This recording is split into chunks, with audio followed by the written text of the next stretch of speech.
સુરતના ડુમસ વિસ્તારમાં આવેલી 2000 કરોડની જમીનમાં ગણોતિયાઓના નામ ચડાવી દેવામાં આવ્યા છે। સરકારી જમીન પર નામ ચડી જવાથી સરકારને અબજો રૂપિયાનું નુકસાન થયું છે। ત્યારે આ મામલે કોંગ્રેસના નેતાઓ દ્વારા ફરિયાદ કરવામાં આવી હતી, જેથી જે તે વખતના તાત્કાલિક કલેક્ટર આયુષ શોકને સસ્પેન્ડ કરવામાં આવ્યા છે। ત્યારે કોંગ્રેસી આગેવાને કહ્યું કે આટલા મોટા કૌભાંડમાં કલેક્ટરની સાથે સાથે રાજકીય નેતાઓ પણ સામેલ હોવાની નિષ્પક્ષ તપાસ થાય તે માટે સ્પેશિયલ ઇન્વેસ્ટિગેશન ટીમની રચના થવી જોઈએ। કોંગ્રેસના નેતા દર્શન નાયકે કહ્યું કે સસ્પેન્ડેડ કલેક્ટર જે તે વખતે સુરતના કલેક્ટર હતા ત્યારે તેમની બદલીના આગલા દિવસે જ જમીનમાં નામ ચડાવી દીધા હતા। ડુમસની 311-3ની સરકારી જમીન ખાનગી કરવામાં આવી છે। આ મુદ્દે કલેક્ટર આયુષ શોકને સસ્પેન્ડ કરાયા છે, પરંતુ તેમની સામે એસીબી તપાસ થવી જોઈએ, કારણ કે સુરત સહિતની ઘણી જમીનો તેમણે આ રીતે ખાનગી માલિકોને વેચી મારી હોઈ શકે છે। ધારાસભ્ય તુષાર ચૌધરી અને મહામંત્રી દર્શન નાયકે મુખ્યમંત્રી, વડાપ્રધાન સહિતનાને આ જમીનમાં લઈને રજૂઆત કરી હતી, જેના પગલે હાલ વલસાડમાં ફરજ બજાવતા કલેક્ટર આયુષ શોકને સસ્પેન્ડ કરાયા છે। ત્યારે કોંગ્રેસ નેતા દર્શન નાયકે કહ્યું કે આ બહુ મોટું કૌભાંડ છે। આ કૌભાંડમાં કલેક્ટરની સાથે રાજકીય નેતાઓનું પણ મેળાપીપણું હશે, જેથી રાજકીય આગેવાનો અને જમીન સાથે સંકળાયેલા લોકોની તપાસ થવી જોઈએ।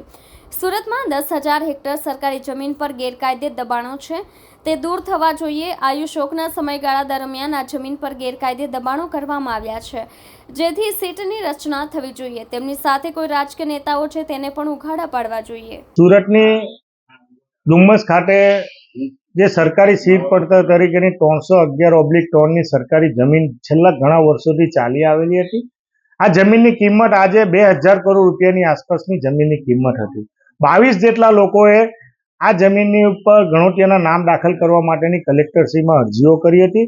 આ અનુસંધાનમાં 2015ના કલેક્ટરશ્રીએ તત્કાલીન કલેક્ટરે સુઓ મોટો દાખલ કરીને સરકારી હિત જાળવવા માટે સરકારના ફેવરમાં આ જમીન સીટ પડતર તરીકેની છે એમ કરીને વાદીનો પ્રતિવાદીના દાવાને નકારી કાઢ્યો હતો અને લગભગ છેલ્લા 10 વર્ષથી સરકારી સીટ પડતર તરીકે જ આ જમીન ચાલતી હતી। પરંતુ હાલના સસ્પેન્ડેડ કલેક્ટરે 2024માં 29/1/2024ના રોજ એમને બદલીના આગલે દિવસે સરકારી હિતને ગીરવે મૂકીને, લોકોના હિતને ગીરવે મૂકે સરકારી નીતિ નિયમનું પાલન કરવાને બદલે, સરકારી કાયદાઓનું પાલન કરવાને બદલે પોતે સુઓ મોટો દાખલ કરીને વાદી તરીકે પ્રતિવાદીના ફેવરમાં જજમેન્ટ કરીને ગણોતિયાનું નામ દાખલ કર્યું હતું। આ અનુસંધાનમાં સરકારે સુઓ મોટો દાખલ કરીને એમના હુકમને સ્ટે આપ્યો હતો।